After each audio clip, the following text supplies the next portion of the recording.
जो दृश्यमान है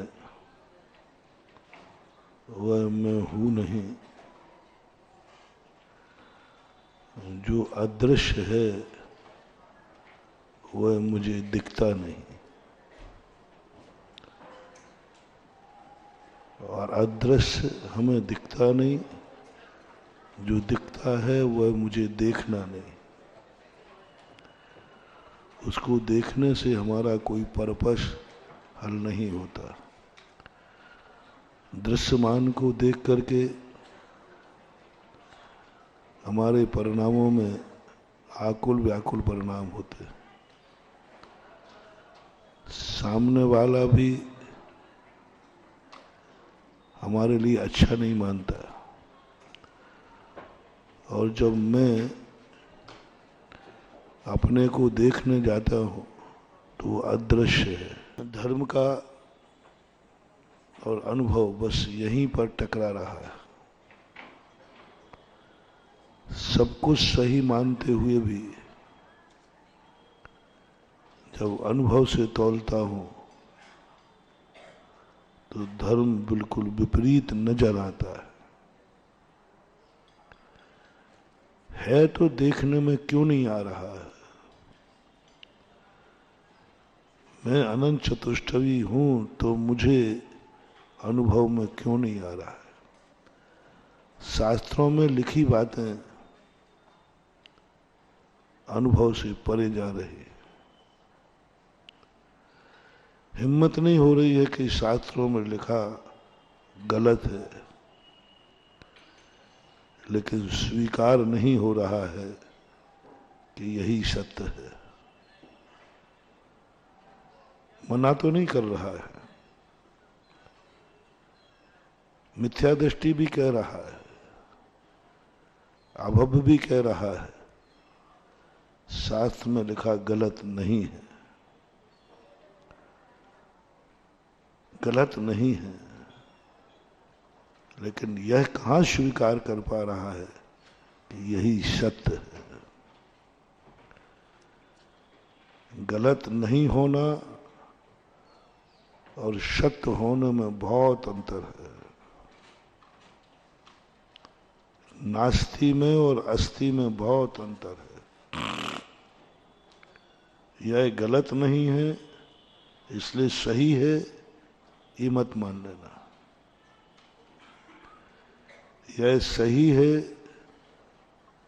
इसलिए गलत नहीं है, ये भी मत मान लेना। कई बार गलत चीज सत्य होती है और कई बार सत्य चीज गलत होती है,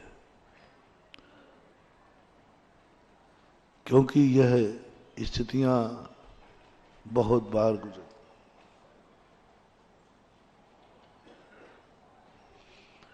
इसलिए तत्वार्थ सूत्रकार को लिखना पड़ा,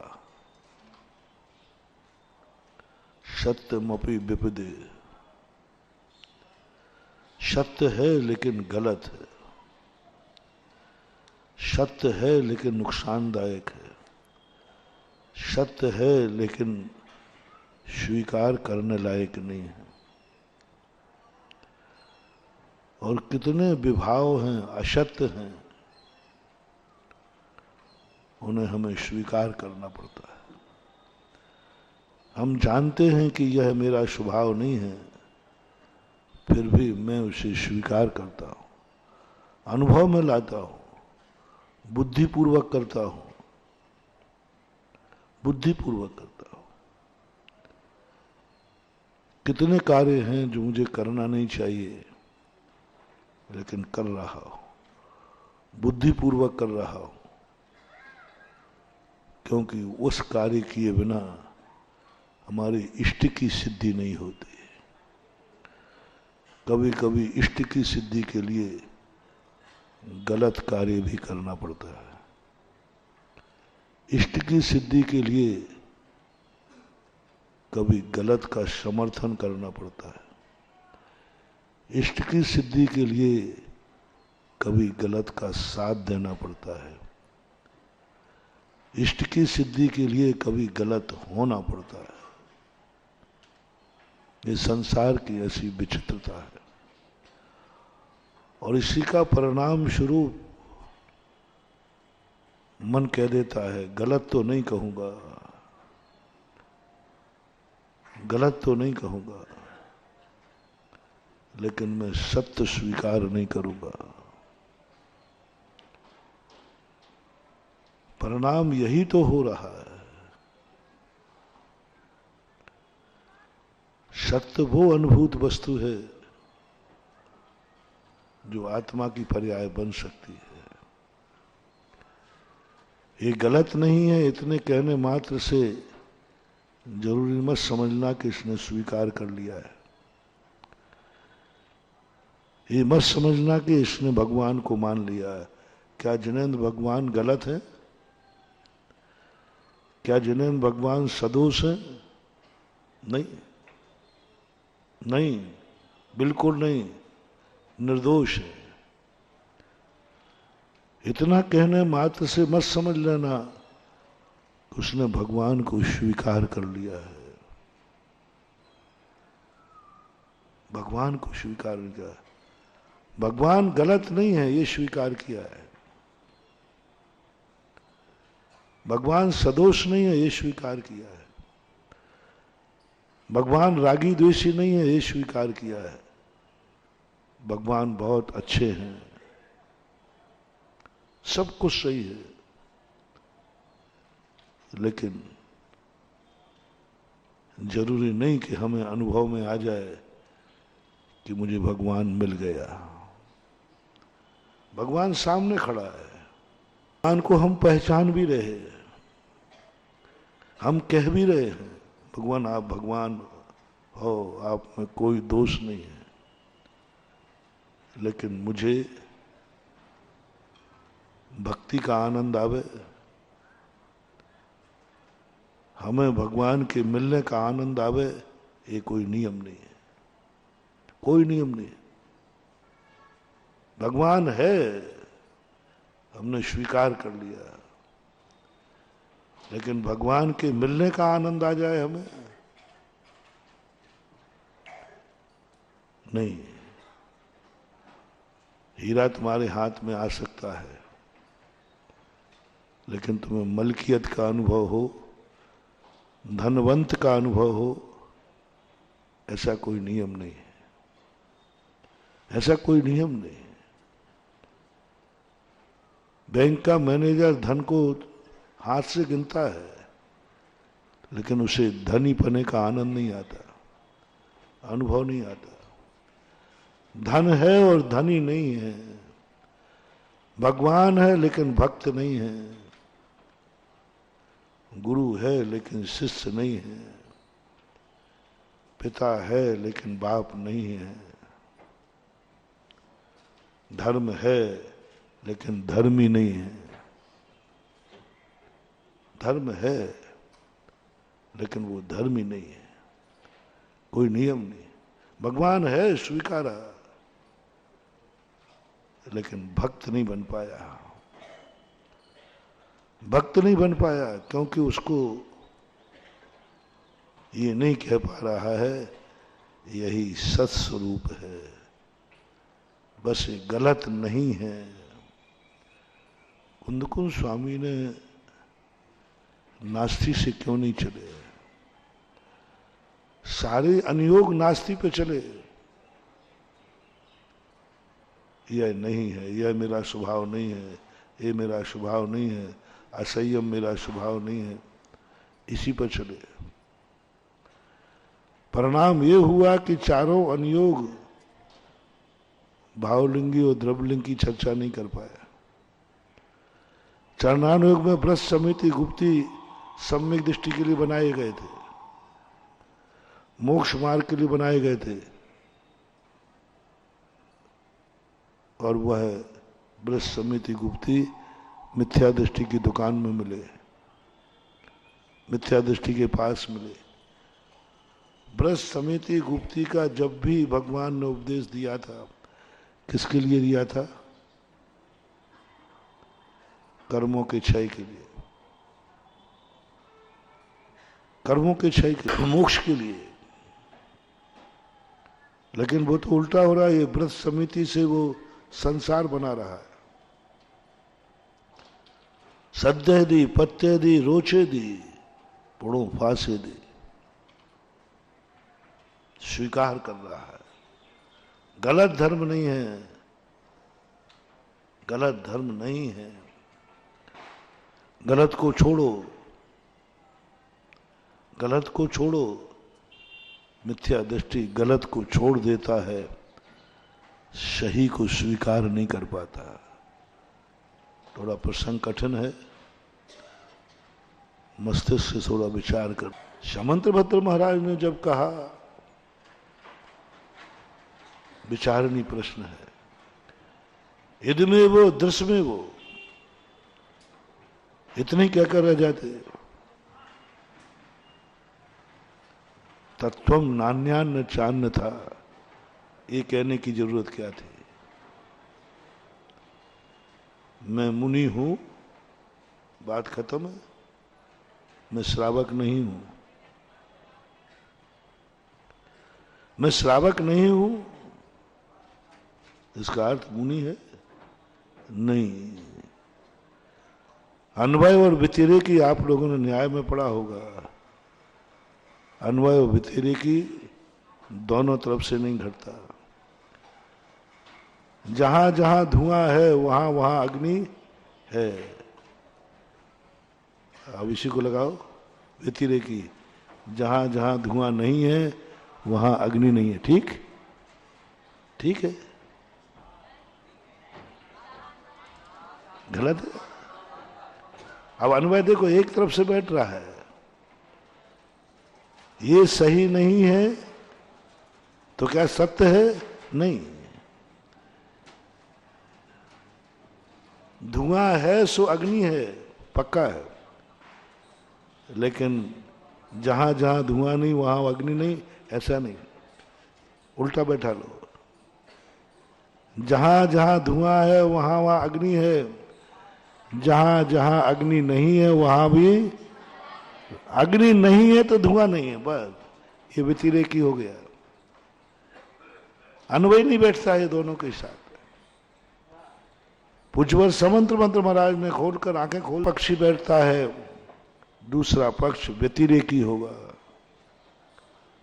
धुआं के साथ अग्नि का अविनाभाव संबंध है, अस्थि रूप से। धुआं भी है तो अग्नि है। अब उल्टा करो तो उन्होंने कहा अन्वय नहीं बैठेगा, व्यतिरेकी अन्वय बैठेगा। जहां जहां अग्नि नहीं है वहां वहां धुआं भी नहीं है। इसलिए उन्होंने कहा तत्वम नान्यान्न चान्न था। अन्न नहीं है, अन्न प्रकार है। अरे कह दिया ना, यही है, यही सत्य है। उन्होंने कहा नहीं, इतने मात्र से तुम्हारा काम नहीं होगा। सत्य है, जरूर नहीं कि तुमने सत्य को स्वीकार कर लिया है। ये असत्य नहीं है तो जरूरी नहीं कि तुमने सत्य को स्वीकार कर लिया है। कोई नास्ति को मानता है तो मत समझना कि अस्थि को मानता है। ये जरूरी नहीं कि जो जो श्रावक नहीं है वे सब मुनि हो, कोई जरूरी नहीं। श्रावक नहीं है फिर भी मुनि नहीं है। ये जो जैन दर्शन की विधि है, कुंद कुंद भगवान ने समझा, परखाए। पूज्यवर ने कहा ये लोग कभी भी सत्य को स्वीकार नहीं कर पाएंगे, क्योंकि इनको पढ़ाया गया चरणानुग में, ये नहीं करना, ये नहीं करना, ये नहीं करना, ये तुम्हारा स्वभाव नहीं है। इन्होंने छोड़ दिया। असंयम नहीं करना, इन्होंने छोड़ दिया। जीवों को नहीं मारना, इसने छोड़ दिया। राग द्वेष नहीं करना, छोड़ दिया। सब छोड़ते गए, छोड़ते गए, छोड़ते गए, लेकिन फिर भी सम्यक दृष्टि नहीं हो पाया है। बदनी मान धरनता, शीलानी तहा चकुबनता, परमठ से बाहर कर दिया। व्रत पूरी 28 मूल धारण कराए, फिर भी बाहर कर दिया। नहीं, ये जैनी नहीं, सम्यक दृष्टि नहीं। क्या कमी है? पूरा तो एड्रेस है, आईडी कार्ड है, पूरा आधार कार्ड है। बोले फिर भी नहीं, इसने नास्तिक की सिद्धि की है, अस्थि का तो इसे पता ही नहीं है। अस्थि का तो पता ही नहीं है, तो कह रहा नास्ति, ये मैं नहीं हूं। देखना कैसी बात कही। तुम्हारा घर कौन सा है? बोले ये नहीं है। बोले ये नहीं है, ये नहीं, फिर कौन सा है? मुझे पता नहीं, ये नहीं है बस,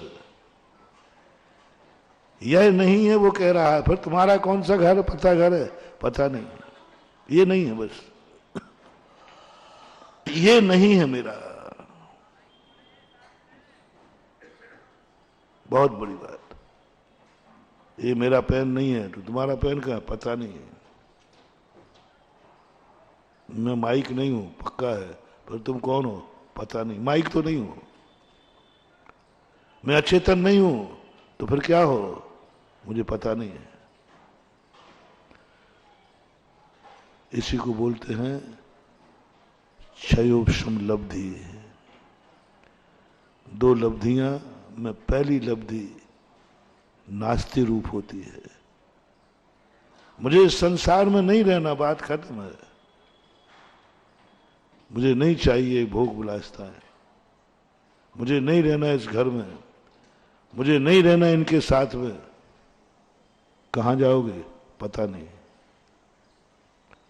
देखना, पहला प्रश्न नास्ति से उठा, पहला क्षयोपशम लब्धि है, जो संसार से ऊब गया है, ऊब चुका है, पूर्णतः संसार से ऊब गया। मुझे इस संसार में नहीं रहना। कहां रहोगे? पता नहीं, यहां नहीं रहना।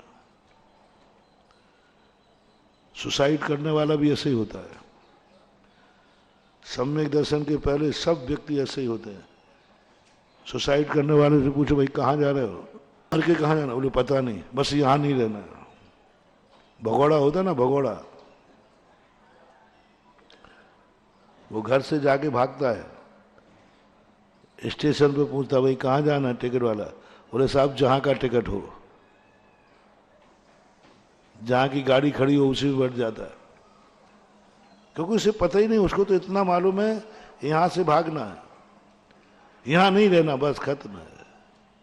जाना कहां है ये निर्णय नहीं हुआ। जो भगोड़े की स्थिति होती है, यही मोक्ष मार्ग में आने के पहले की स्थिति होती है।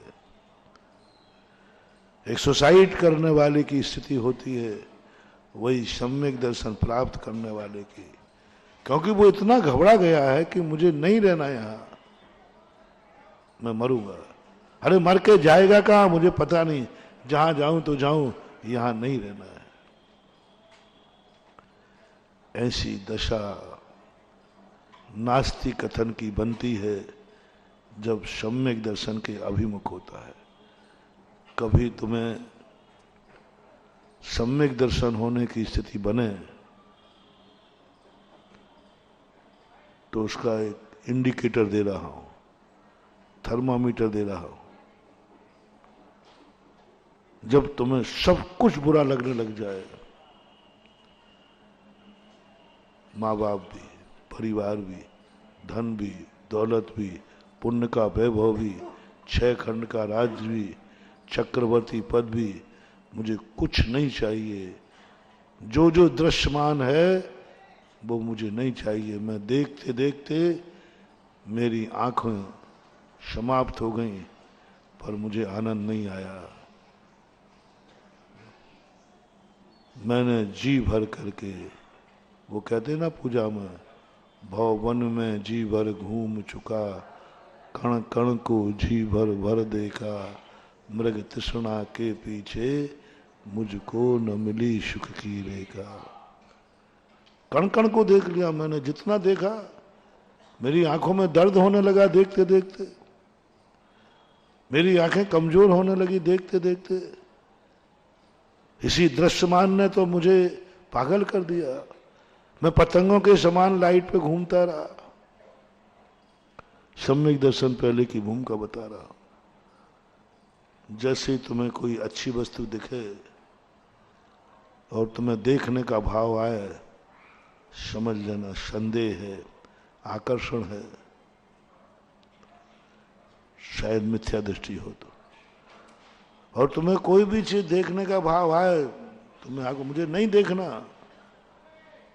देख सामने दिख रहा है देख ले, नहीं देखना। देखते देखते आंखें थक गई,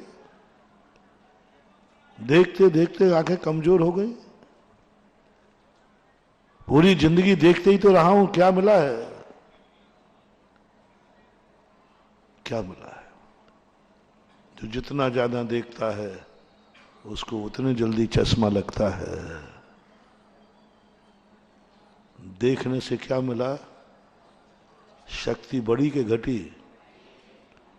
सब देख लिया। भाव वन में जी भर घूम चुका, सब कुछ तो देख लिया, मुझे नहीं देखना। सबसे सबसे किसी को भी देखने की इच्छा नहीं होती। मुझे अपने हितैषी उपकारी को भी नहीं। बस मैंने सब देख लिया एक बार, सब सुन लिया मैंने। क्या सुनूं? सुनते सुनते कान बहरे हो गए। डॉक्टर ने कह दिया है ऊंची आवाज मत सुनना, तेज आवाज मत सुनना। बहरा हो गया। क्या बोलूं? बोलते बोलते गला लग गया, ताकत मिली नहीं, गले तो गला सब शक्ति छीन। आप बताइए कौन से इंद्रिय सुख में तुम्हारी शक्ति बड़ी है? आंख, कान, नाक, जिस जिस इंद्रिय का हमने सेवन किया उसी पे हमारी शक्ति क्षीण होती गई। दो कार्य अनुभव में करना। किसी कार्य करने के बाद यदि उदासीनता आए, थकान आवे, बोरियत होवे, समझ लेना हम गलत रास्ते पर हैं। बहुत बड़ा थर्मामीटर दे रहा हूं। पहला, बोरियत। बोरियत का अनुभूति हो गई तुम्हें कि तुम्हारे ये अनुभव में आ गया, यही तो भोगता आया हूं अनंतों बार, वही वही वही वही, कितनी बार। कभी बोरियत हो किसी चीज से। बोर व्यक्ति नए काम में नहीं होता है। बोर कब होता है? यही तो करता है। कभी किसी कार्य को देखकर करते समय तुम्हें बोरियत की अनुभूति हो, समझ लेना तुम्हारे भव्य होने का प्रमाण पत्र, भव्य होने की एल की दिखवाई तुम ऊब रहे हो। दुनिया इसके लिए मर रही है। दुनिया इससे पाने के लिए मर जाती है, मार डालती है। सारी दुनिया इसी के पीछे दीवानी है और तुम्हें बोरियत आ रहा है। बोर हो गए हो, बोर हो गए हो। समझ लेना कि तुम्हारे मन में उस दृश्य के प्रति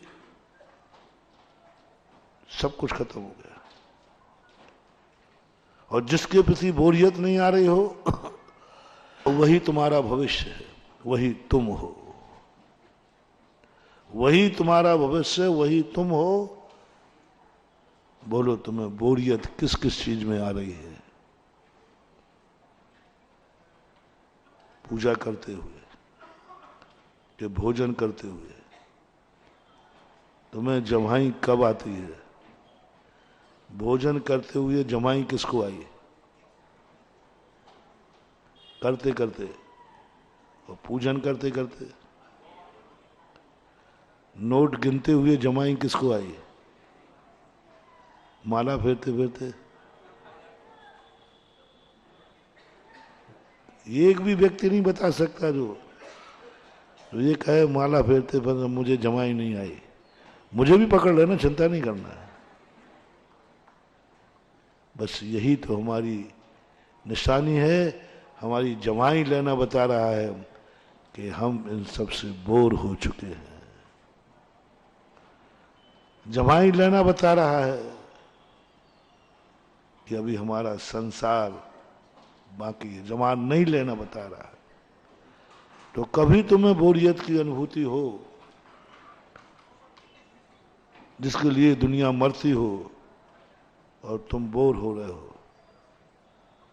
तुम्हारा आसन्न भव्यता का लक्षण है। दूसरा, तुम्हारे लिए वह रुचिकर नहीं हो, उदासीन हो गए हो, रुचिकर नहीं है तुम्हारे लिए। समझ लेना, सारी दुनिया उसी के लिए मर रही है और तुम सारी उसी को दुनिया देख रही है, देखने के लिए लालायत है, और तुम्हारे सामने वस्तु है और तुम आंख झुका रहे हो।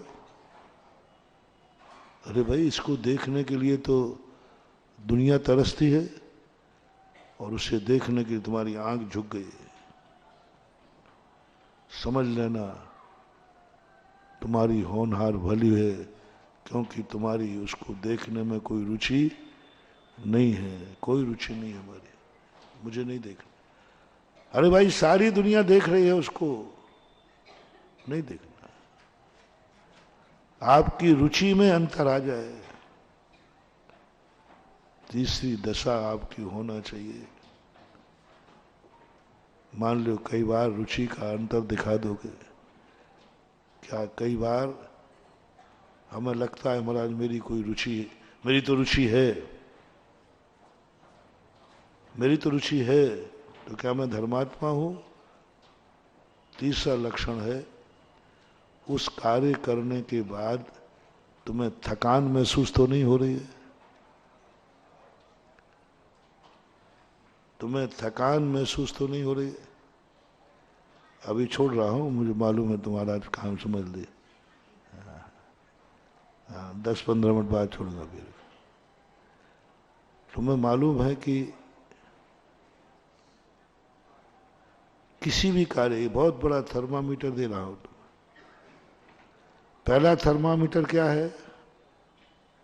बोरियत। दूसरा थर्मामीटर है अरुचि, कर तो रहे हो लेकिन रुचि नहीं। तीसरा थर्मामीटर है कौन सी चीज हमारी जिंदगी में अब कार्यकारी नहीं है, जिसमें बोर हो गए हो, रुचि नहीं हो। तीसरा कारण है क्योंकि कई कार्य ऐसे हैं पाप के जिसमें व्यक्ति बोर नहीं होता, बोर नहीं होता, रुचि से करता है। तो क्या वह हितकारी है? जिसमें मैं बोर ना हो, मेरी रुचि कम ना हो, तो क्या वो सब हितकारी है? नहीं। एक अंतिम थर्मामीटर है, किसी कार्य करने के बाद तुम्हें थकान महसूस तो नहीं हो रही है, विराम का भाव तो नहीं आ रहा है। अब आप देख लीजिए, थकान महसूस तो नहीं हो रही है। आप उसे देखिए जिसमें आपकी आंख थके नहीं। बोलो, ऐसा कौन सा दृश्यमान पदार्थ है जिसको हम आंख से देखें और आंख थके नहीं? थकना बताता है टिमकार। यदि आंख झपक गई तो इसका अर्थ है आप की आंख थक चुकी है, थक चुकी है।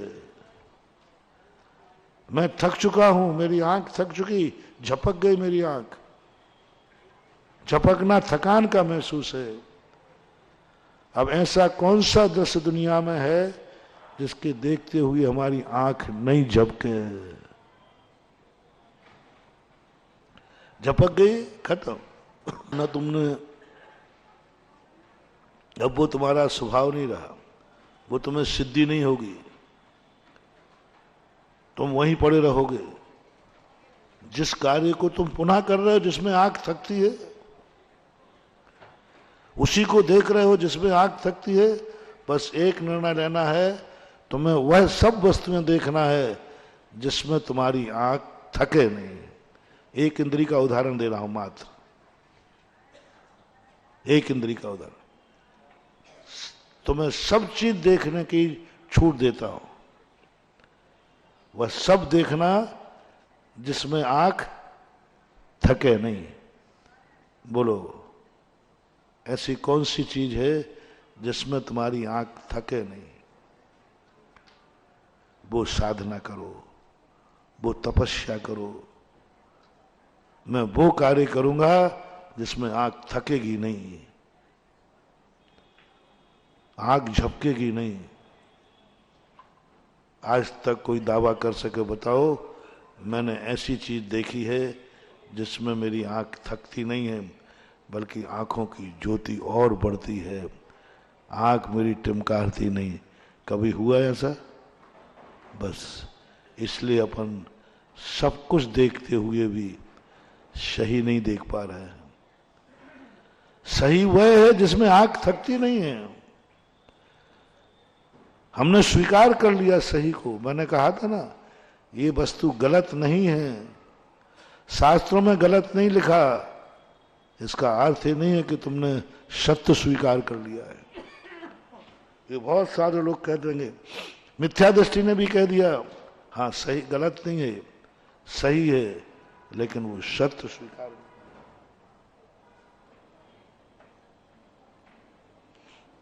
सही कर, अनंत बार हो गया, अपन ने निर्दोष भगवान पाए, लेकिन भक्त नहीं बन पाए, क्योंकि हम भगवान के दर्शन करते हुए थक जाते हैं, आंखें थक जाती हैं,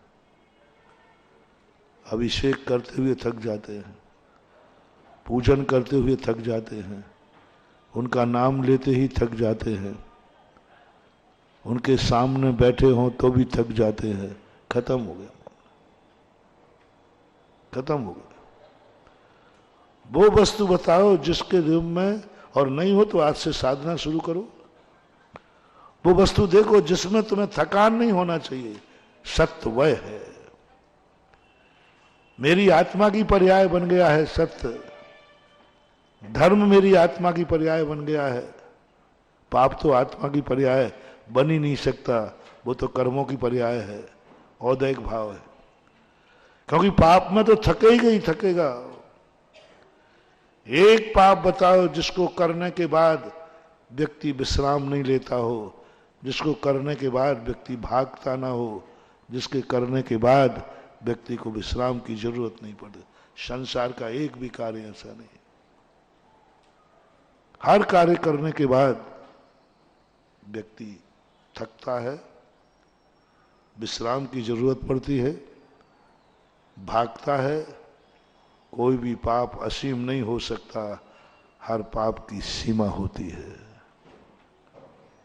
करनी पड़ेगा। असीम तुम कर ही नहीं सकते, कोई भी पाप असीम नहीं कर सकता, बीच में गैप चाहिए। और धर्म वो चीज है जिसमें गैप की जरूरत नहीं पड़े। धर्म असीम है, धर्म असीम है, और हमने धर्म को सीमित कर दिया, पाप को असीमित कर दिया। एक सबसे बड़ी भूल। मंदिर आने की सीमा है, घर जाने की। किसी ने पूछा कहां जा रहे हो? बोले मंदिर। कितनी देर में लौटोगे? बोले 1 घंटे में आ जाऊंगा। अब मंदिर में किसी ने पूछा कहां जा रहा है? बोले घर। कितनी देर में लौटोगे? ये कोई पागलपन की बात है? कभी सोचा? घर से मंदिर आते समय हमने हर बार प्रतिज्ञा की है, इतनी देर में लौट आऊंगा। सब्जी वाले से कह के आ गए। सम्मेद शिखर भी गए तो हम रिटर्न रिजर्वेशन लेके गए, बस 2 दिन में लौट आऊंगा, 2 दिन में लौट आऊंगा, 3 दिन लग जाएंगे। सम्मेद शिखर के लौटते समय पारसनाथ भगवान से कभी कह के आए कि भगवान बस रिटर्न रिजर्वेशन, आगरा से सम्मेद शिखर के रिटर्न रिजर्वेशन है, लेकिन शिखर जी से चलते समय रिटर्न रिजर्वेशन किसने कराया? शिखर जी का रिजर्वेशन, शिखर जी के रिटर्न, भगवान मैंने रिटर्न रिजर्वेशन करा लिया है, और यहां से जाते समय शिखर जी का रिटर्न रिजर्वेशन प्राया सभी करा दी। किसकी सीमा बांध दी? शिखर जी की, और घर को असीम कर दिया। शिखर जी के लिए 2 दिन के लिए जा रहा हूं।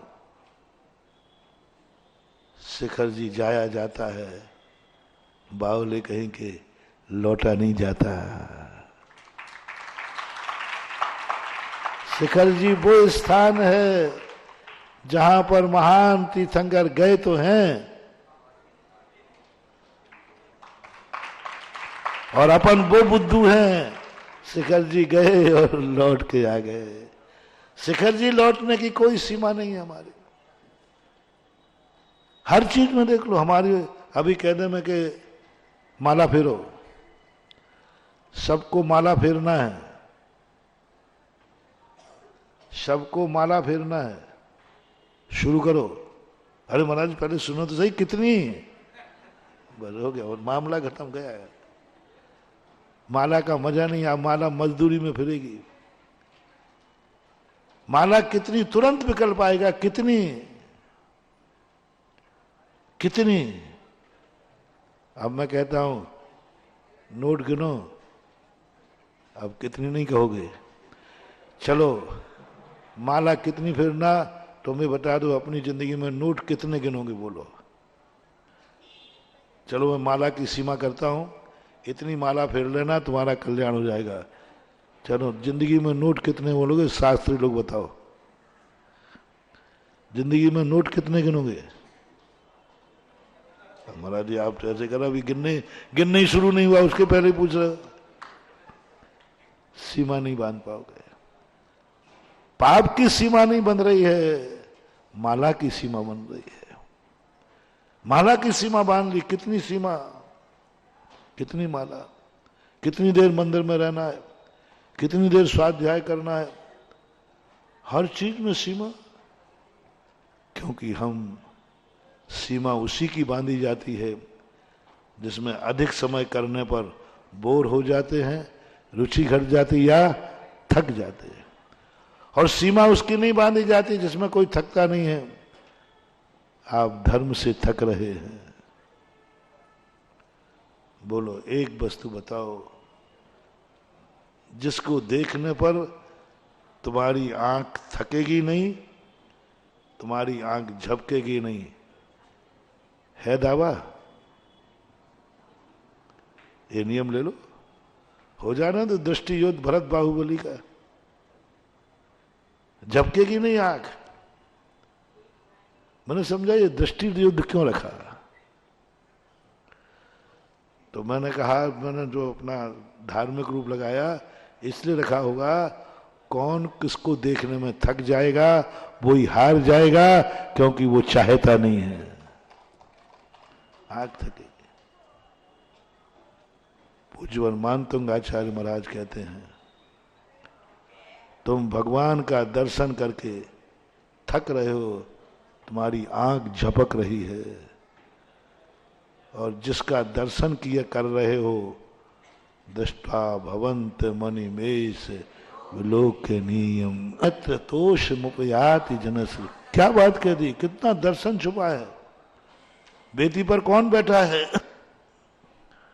वो दृश्य है ये, दृष्टा भवंत मणिमेश अनिमेश। अनिमेश किसे बोलते हैं? बिना झपकाए। अपन ने तो 100 बार झपका लिया, कहां दर्शन हुआ। हम तो थक गए, हमारी आंख थक गई, और भगवान वो वस्तु थी जिसको देखने के बाद आंख झपके नहीं, अनिमेष विलोक के नियम। अनिमेष विलोक, ओहो कैसी दशा, कैसा दर्शन। भक्तांबर पढ़ता हूं तो भगवान आंख को नहीं झपकाऊं? बोले हाँ, वही दर्शन है, आंख को नहीं झपकाओ, अनिमेष आंख झपकना भूल जाओ। मेरे साथ एक बार हुआ था, बार बार तो नहीं हुआ, पहली बार हुआ एक बार ऐसा। जब चांदगढ़ी के आदिनाथ भगवान का पहली बार दर्शन किया, पहली बार जाते ही जैसे ही मुद्रा देखी, चुल्लक जी वगैरह सब थे, मैं सुध बुध खो बैठा, मेरी आंखें नहीं झपकी, मैंने नमोस्तु नहीं किया, मैं स्तुति नहीं पढ़ा, हिलना डुलना बंद हो गया, बस आंख टिकी तो टिकी रह गई। चुल्लक जी कहते महाराज तो कुछ पढ़ ही नहीं रहे। मैं स्वयंभू स्तोत भूल गया, गायब हो गया, कुछ नहीं पता। मात ना ये भी पता है कि ये भगवान है, ना ये भी पता है कि मैं भक्त हूं। ये अनुभव में नहीं आ रहा है कि मैं भगवान के सामने बैठा हूं, ये भगवान बैठा है, ये आदिनाथ भगवान है। और ना मुझे ये पता है उस समय कि मैं मुनि हूं, मैं भक्त हूं। बस बैठ गया, बैठे रहा। लगभग 8 से 10 मिनट के बीच की घटना है, सब कुछ खो बैठा, कुछ नहीं, बस अनिमेष विलोक के नियम बस देख रहा हूं। उसके बाद महसूस हुआ, अरे मुझे तो नमोस्तु करना है,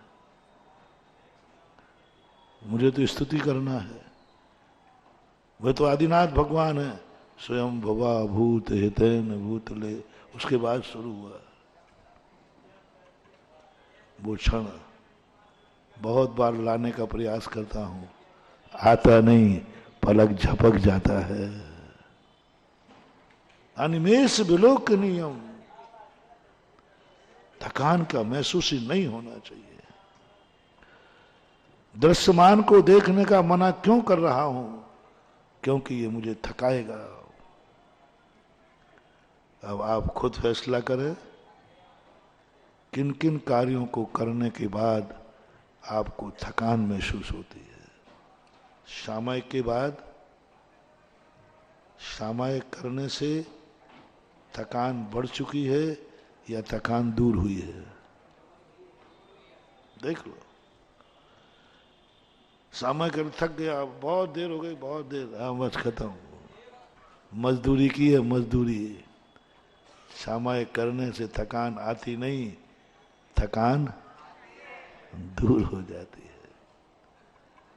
पूजा करने से व्यक्ति थकता नहीं, थकान दूर होती। भोजन में थकना चाहिए, भोजन में बोर होना चाहिए, लेकिन कोई बात नहीं, बोर हो या नहीं हो, थकान तो वहां भी होती है। इसलिए कुंद कुंद स्वामी ने कहा, तुम नास्ति कथन की तरफ जाओगे, तुम सत्य नहीं पा पाओगे। तुम अस्थि कथन की तरफ ही जाओगे। समंतभद्र महाराज ने, ये दोनों प्रतिद्वंदी थे। एक कवि थे हाथरस, एक उत्तर प्रदेश हाथरस, पुराने कवि थे सरमन लाल सरस और काका हाथरसी। ये दोनों कवि थे और दोनों काका भतीजे थे। सरमन लाल सरस ने बहुत लिखी हैं, बहुत कविताएं लिखी, और वो काने थे एक आंख से। प्राय प्राय जब भी हमारा, उन दोनों को तो हम जरूर आते थे कवि सम्मेलन, उनके मजा आता था। फिर दोनों एक दूसरे की जम के धोते थे, जितना स्टेज पर दोनों एक दूसरे की धो सकें। यहां तक कि सरमन लाल सरीस अनमेरिड थे और हाथरस जी काका, वो स्टेज पे काकी को भी लपेट करके जम के धोते थे। काम ही ये था उनका दोनों का, बस दोनों जैसे प्री प्लानिंग से आते हो, खंडन मंडन होता था। और दोनों सगे थे, दोनों में इतना प्रेम था, कभी वो अकेले कवि सम्मेलन में नहीं जाते थे, वो कहते क्या करूंगा जाके, मजे नहीं आएगा। ऐसी स्थिति बनी, दोनों चाहिए। सुभाष चंद्र बोस और गांधी जी दोनों चाहिए। दोनों एक दूसरे के विरोधी थे और दोनों में अकाट प्रेम था, और दोनों बिल्कुल कभी एक बार मीटिंग नहीं हुई दोनों, और दोनों एक दूसरे को अंदर से चाहते थे। यही समंत भट्ट महाराज जो कुंदकुंद स्वामी कहते हैं, समंत भट्ट महाराज कहते हैं नास्ति कथन, अस्थि से काम नहीं चलेगा, और कुंदकुंद स्वामी कहते हैं नास्ति से काम नहीं चलेगा, अस्थि कथन। दोनों परस्पर विरोधी हैं और दोनों परस्पर में इतने जिगरी दोस्त हैं, साधर्मी हैं। समझे हमारे लिए वह बात। अस्थि को स्वीकार करने के लिए पहले नास्ति समझो, लेकिन नास्ति समझ करके विश्राम मत करो, समय सार जरूर पढ़ना। समय सार तुम्हें थकाएगा नहीं, ऊर्जा देगा, एनर्जी देगा। तुम्हारे शरीर का छेदन वेदन भी कर दिया जाएगा, तुम्हारे मुख से चीख नहीं निकलेगी, चीख नहीं निकलेगी। ताकत देगा, कष्टों में ताकत देगा। आग में जलोगे नहीं, आग में जल रहे होगे, लेकिन तुम्हें जलन महसूस नहीं होगी। तुम्हें सब कुछ गलबल विपरीत हो रहा होगा, लेकिन तुम आनंद का झरना झर रहा होगा। समय सार वो शक्ति है। समय सार तुम्हें किसी से बचाएगा नहीं, चरणानुग बचाता है, चरणानुग बचाता है। इससे दूर हो, यहां से दूर रहो, यहां से राग द्वेष होते हैं दूर रहो, यहां कांटे हैं दूर रहो, बचो नहीं तो तुम्हारे लिए मुश्किल हो जाएगा। चरणानुग हमेशा बताता है, दूर करता है, इनसे दूर करो। द्रव्यानुग कहता है दूर करने की जरूरत नहीं है। चरणानुग कहता है अग्नि है, इसको हटाओ, इस पर पानी डालो, इसको बुझाओ। द्रव्यानुग कहता है बुझाने की जरूरत नहीं है, कूद पड़ो, तुम जलोगे नहीं।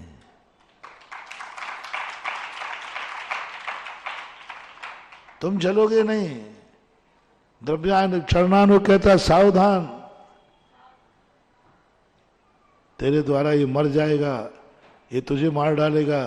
द्रव्यानुग कहते चिंता मत कर, न तू उसको मार सकेगा न वो तुझे मार सकेगा। तू मात मारने का भाव कर सकता है, तू मात मरने का डर पैदा कर सकता है, तू मरेगा ही नहीं, मरेगा ही नहीं। तू सात भय व्यर्थ में कर रहा है।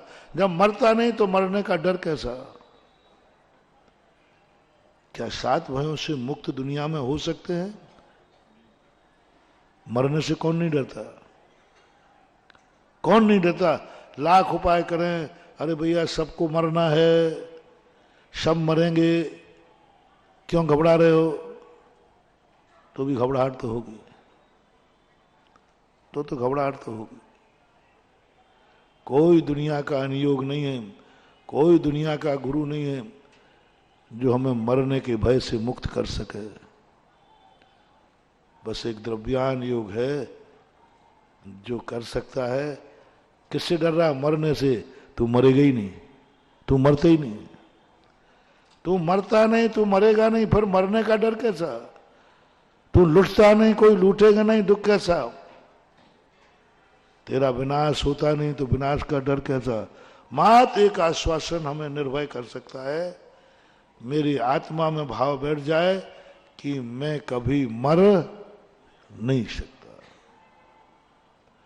अब ये दशा हमें अनुभव में दिलाना है, विश्वास दिलाना है कि मैं मर नहीं सकता। कौन दिलाएगा? कौन दिलाएगा? चरणानुग वो तो कह रहा है 10 प्राणों से जी रहे थे, एक प्राण खसक गया तो मर जाओगे, कोई नहीं कर सकता। यही तो कुंदकुंद स्वामी ने सत्य भय मुक्त करने के लिए कहा, मैं तू कौन है? मति ज्ञान नहीं, ये मिट जाएगा। शुद्ध ज्ञान नहीं, ये मिट जाएगा।